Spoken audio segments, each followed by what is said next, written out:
Hey guys, learn A to Z stock market के channel पर आप सभी का स्वागत है। तो आज मैं बात करूंगा एफकॉन इंफ्रा कंपनी के आईपीओ डिटेल्स पर, जीएमपी पर, लास्ट 4 साल का इस कंपनी का फाइनेंशियल डेटा और इस कंपनी का बिजनेस पे, जिससे आपको ये डिसीज़न लेने में आसानी होगा कि इस कंपनी के आईपीओ में अप्लाई करना चाहिए या नहीं करना चाहिए। ठीक है, ये वीडियो एजुकेशन और लर्निंग पर्पस के लिए बनाया जा रहा है। तो आइए चलते हैं हम इस कंपनी के आईपीओ डिटेल्स पर। इस कंपनी के आईपीओ में अप्लाई करने का जो डेट है वो 25 अक्टूबर से 29 अक्टूबर रखा गया है। इस कंपनी का फेस वैल्यू 10 रुपये है पर शेयर। इस कंपनी का जो प्राइस बैंड है उसको 440 से 463 रुपये पर शेयर रखा गया है। इस कंपनी का जो मार्केट कैप है वो 5,430 करोड़ रुपए रखा गया है। अगर बात करें इस कंपनी के आईपीओ लिस्टिंग की, तो ये कंपनी बीएसई और एनएसई दोनों पे लिस्टेड होगा। इस कंपनी का 35% शेयर रिटेलर के लिए रिज़र्व हो रखा है। 50% शेयर्स आईबीपी के लिए रिज़र्व है और 15% जो शेयर है वो एनआईआई के लिए रिज़र्व हो रखा है। अगर हम बात करें लोट साइज़ की कि किसको कितना लोट मिल सकता है, तो आप देखेंगे कि जो रिटेलर है उनको 1 लोट से 13 लोट मिल सकता है मैक्सिमम। मिनिमम 1 लोट और मैक्सिमम 13 लोट ही अप्लाई कर सकता है। एसएचएनआई कैटेगरी में ये मिनिमम 14 लोट अप्लाई किया जा सकता है, जो कि करीब 2 लाख से 10 लाख के बीच में होगा। ठीक है, और अगर देखा जाए कि बीएचएनआई में, तो इसमें मिनिमम 68 लोट अप्लाई किया जा सकता है, जो कि 10 लाख या 10 लाख से ऊपर का होगा, और इससे ऊपर आप जितना चाहे उतना अप्लाई कर सकते हैं।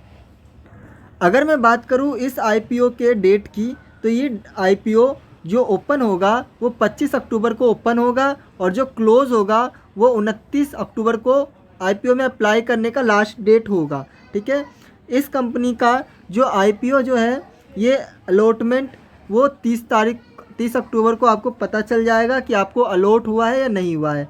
अगर आपको अलॉट हुआ है तो ये आपको 31 तारीख को आपके डीमेट अकाउंट से वो अमाउंट कट जाएगा जो आपका ब्लॉक होगा, या फिर अगर आपको 30 तारीख को पता चलेगा कि आपको नहीं अलॉट हुआ है तो आपको ये पैसे रिफ़ंड आ जाएंगे 31 तारीख को। ठीक है, ये आईपीओ का जो लिस्टिंग डेट रखा गया है वो 4 नवंबर होगा। अगर मैं इस कंपनी के फाइनेंशियल डेटा की बात करूं, तो प्रॉफिट एंड लॉस में देखा जाए तो इस कंपनी का जो सेल्स है लास्ट 4 साल का जो इसका सेल्स देखेंगे वो सेल्स ग्रोथ होता हुआ दिखा है।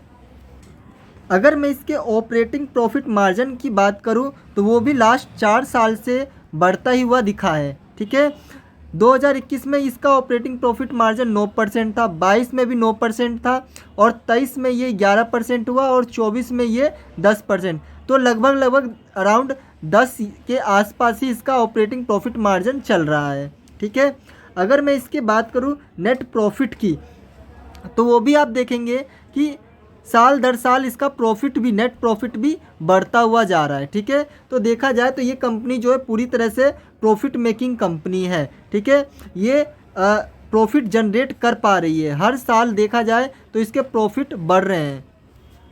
अगर वहीं पे बात करें तो ये कंपनी जो है डिविडेंड भी देती है। ये कंपनी हर साल 10 से 15% के आसपास, हर साल 10 से 15% के आसपास ये डिविडेंड भी देती है। अगर मैं बात करूं इस कंपनी के बैलेंस शीट की, तो ये कंपनी के पास जो रिज़र्व है, रिज़र्व आप देखेंगे कि लास्ट 4 साल का जो, अगर मैं रिज़र्व की बात करूं तो आपको दिखेगा कि ये रिज़र्व बढ़ता जा रहा है। इसके पास जो रिज़र्व है वो बढ़ता जा रहा है, लेकिन उसी के साथ साथ अगर आप नोटिस करेंगे कि इसका जो बोरिंग एरिया है, बोरिंग, वो भी बढ़ता जा रहा है। इसका जो डेट कर्ज, ये भी बढ़ता जा रहा है। लेकिन एक पॉजिटिव न्यूज़ इसमें एक चीज़ ये है कि आप अगर नोटिस करेंगे कि इसका जो रिज़र्व है उससे कम इसका डेट है। ठीक है, रिज़र्व से कम डेट है इसका। ठीक है, इसके ऊपर जो बोरिंग है वो रिजर्व से कम है। तो इसके हिसाब से अगर देखा जाए तो कभी भी वो अपने रिजर्व से इस डेट को ख़त्म कर सकता है।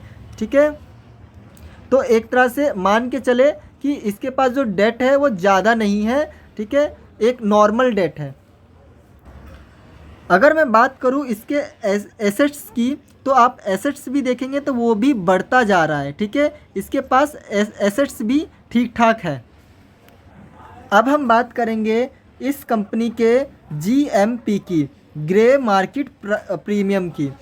अगर मैं इसका लास्ट GMP बताऊं तो अभी ये जो बता रहा है कि 62 रुपये अभी इसका GMP चल रहा है। ग्रे मार्केट प्रीमियम प्राइस जो है उसका 62 रुपये चल रहा है। ठीक है, और अगर आपको ये बताऊं कि GMP क्या होता है, तो ये जो है GMP में क्या बताया जाता है कि अनुमान लगाया जाता है कि ये जो कंपनी जब लिस्ट होगी तो करीब कितने रुपए बढ़कर लिस्ट होगी या घटकर लिस्ट होगी, यानी कि कितना % इसमें गेन होगा और कितना % इसमें लॉस होगा। ठीक है, तो अभी अगर देखा जाए तो ये कंपनी जो है दिखा रहा है कि इसमें जो गेन और लॉस की बात करें तो ये अभी पॉजिटिव में दिखा रहा है आज की डेट में। ठीक है, क्योंकि ये जो GMP है, ग्रे मार्केट प्रीमियम प्राइस जो है हर दिन इसका बदलता रहता है जब तक ये IPO लिस्टिंग ना हो जाए। ठीक है, जब तक ये लिस्ट नहीं होगी तब तक ये इसका ग्रे मार्केट जो प्राइस है, ग्रे मार्केट प्रीमियम प्राइस जो है वो चेंज होता रहेगा। ठीक है, तो ये दिखाता है। तो यहाँ पे आपको एक फॉर्मूला दिया हुआ है कि कैपिटल प्राइस प्लस में टुडे GMP। तो इसमें क्या होता है कि कैपिटल प्राइस मतलब कि जो इस IPO का जो प्राइस बैंड रखा गया है। ठीक है, जैसा कि इसमें नीचे अगर आप यहाँ पे देखेंगे कि इसका जो IPO प्राइस रखा गया है, ये आज की 23 तारीख की बात है, 23 अक्टूबर में इसका जो IPO का प्राइस है वो अभी जो दिखा रहा है 463 रुपये। वहीं पे इसका GMP जो दिखा रहा है पॉजिटिव में 62 रुपये अभी जो चल रहा है। ठीक है, तो आप देखेंगे जो ये लिस्टिंग होगा तो उसमें करीब ये 463 से बढ़कर ये 525 रुपये पे लिस्टिंग होगा, यानी कि करीब 13.39% का इसमें जंप देखने को मिलेगा जो ये बता रहा है। ठीक है, ग्रे मार्केट प्रीमियम बता रहा है कि इसमें करीब 13.5% के आसपास का इसमें जंप, पॉजिटिव जंप देखने को मिलेगा। ठीक है, यानी ये जो IPO है वो अप साइड में ही ओपन होगा। ठीक है, तो ये इसका GMP बताता है। GMP मीन्स क्या हो गया कि इसका जो प्राइस बैंड है, IPO का जो प्राइस चल रहा है वो, और जो GMP आज का चल रहा है वो, अगर आप इन दोनों को जोड़ोगे तो आपको मिलेगा ये टोटल अमाउंट जो ये लिस्टिंग होने पे आपको मिलेगा। ठीक है, तो ये इसमें GMP दिखाता है। तो अभी के हिसाब से देखा जाए आज की डेट में 23 तारीख के हिसाब से, तो इसमें जो GMP दिखा रहा है पॉजिटिव में दिखा रहा है और 62 रुपये बढ़कर दिखा रहा है, यानी कि ये जब लिस्टिंग होगा तो बता रहा है कि 13.5% के आसपास ये अप में ही ये ओपन होगा। ठीक है, गेन होगा इसमें। ये कंपनी एक्सट्रीम लेवल पर इंजीनियरिंग और कंस्ट्रक्शन में काम करती है। बड़े लेवल पर, बहुत बड़े लेवल पर ये इंजीनियरिंग और कंस्ट्रक्शन में काम करती है।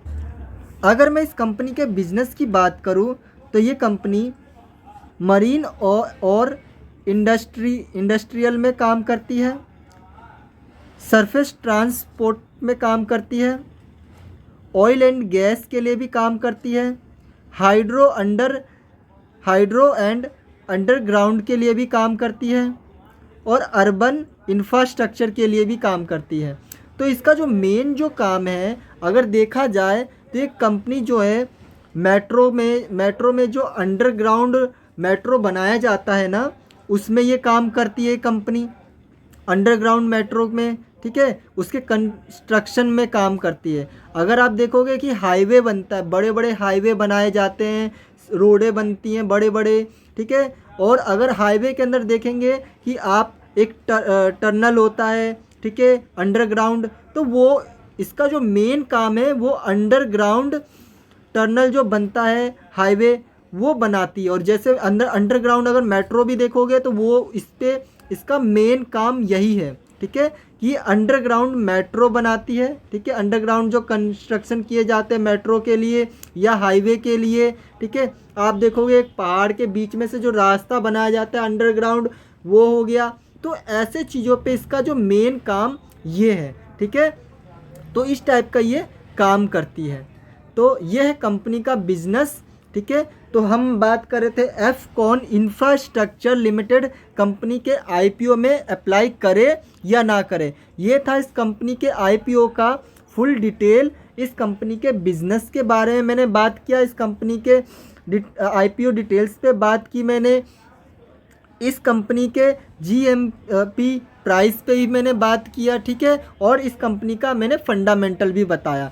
अगर मैं प्रॉपर अगर रिसर्च करूँ फाइनली कि जो मुझे आखिर में जो निष्कर्ष मिल रहा है इसमें, वो ये है कि इस कंपनी का जो मुझे थोड़ा सा डेट लगा, जो इस पे बोरिंग है, वो मुझे थोड़ा सा ज़्यादा लग रहा है बस। और अभी जो ये कंपनी जो अपने नेट प्रॉफिट को भी अगर बढ़ा रही है तो अभी वो ज़्यादा मार्जिन से, इसका जो ऑपरेटिंग प्रॉफिट मार्जिन है वो अभी थोड़ा सा स्टेबल है, मतलब बहुत ज़्यादा नहीं बढ़ाया है इसने।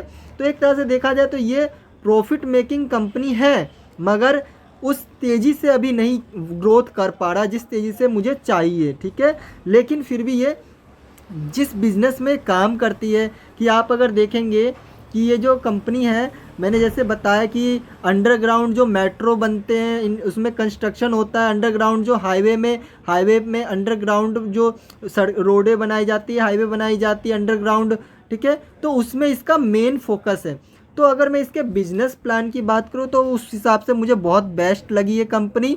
और अगर मुझे इसके फाइनेंशियल की बात करूँ तो वो उस हिसाब से भी ये बेस्ट है। बस इसमें प्रॉब्लम एक है कि इसके ऊपर बोरिंग बहुत ज़्यादा है, ठीक है।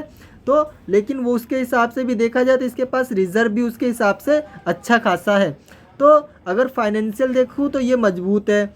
अगर इसके जीएमपी प्राइस के बारे में बात करूँ तो वो भी ठीक ठाक पॉजिटिव बता रहा है। अगर मैं इसके बिजनेस की बात करूँ तो वो भी मुझे ठीक ठाक लग रहा है। तो इस हिसाब से देखा जाए कि इस आईपीओ में मुझे लगता है मेरे अकॉर्डिंग कि अप्लाई हमें करना चाहिए, ठीक है। बाकी आपको क्या लगता है कि आप अपने फाइनेंशियल एडवाइज़र से पूछिए, ठीक है, और ख़ुद का रिसर्च करिए कि आपको इस आईपीओ में अप्लाई करना चाहिए या नहीं करना चाहिए, ठीक है। ये आप पे डिपेंड करता है, ठीक है। ये जो वीडियो है पूरा लर्निंग और एजुकेशन पर्पस से बनाया गया है, ठीक है, ताकि आप इस आईपीओ के, इस कंपनी के आईपीओ को बेटर तरीके से समझ पाए कि ये कंपनी क्या काम करती है और इस कंपनी का बिजनेस कैसा है, ठीक है, फंडामेंटल कैसे, ताकि आप खुद से डिसीजन ले सको कि इस आईपीओ में आपको अप्लाई करना चाहिए या नहीं करना चाहिए। मेरे तरफ से कोई रिकमेंडेड नहीं है कि आप इस आईपीओ में अप्लाई करिए, ये पूरा डिपेंड आप पे करता है कि आपको करना है या नहीं करना। मेरे तरफ से सिर्फ इस कंपनी के डिटेल्स, फंडामेंटल्स को समझाना था, ठीक है। तो मिलते हैं नेक्स्ट वीडियो में, बाय।